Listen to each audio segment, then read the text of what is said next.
आज बनवूयात मलाई कोफ्ता। त्यासाठी इथे मी पत्तागोबी खिसून घेतलेला आहे। याच्यामध्ये मीठ घालून याच्यातलं सर्व पाणी अशा प्रकारे पिळून काढायचं आहे।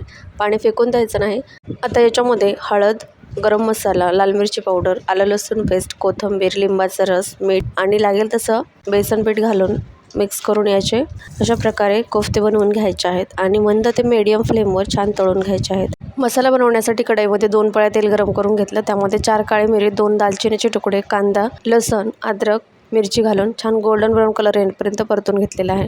त्यामध्ये 4 चमचे तीळ घालून याची छान पेस्ट बनवून घेतली। फोडणीसाठी 2 पळ्या तेल गरम करून घेतलं। त्यामध्ये जिरे, गरम मसाला, हळद, 2 चमचे काळं वाटण आणि थोडंसं पाणी घालून परतून घ्यायचं। त्यानंतर पत्ताकोबीचं काढलेलं जे पाणी होतं ते घातलेलं आहे। जेवढी ग्रेव्ही हवी आहे त्यानुसार पाणी घालायचं आहे। 4 चमचे फ्रेश मलाई, चवीनुसार मीठ घालून मंद आचेवर ताट झाकून 7 ते 8 मिनिट भाजी छान शिजवून घेतली। मलाई कोफ्ते तयार आहेत। रेसिपी आवडल्यास लाईक, शेअर आणि सबस्क्राईब करायला विसरू नका। धन्यवाद।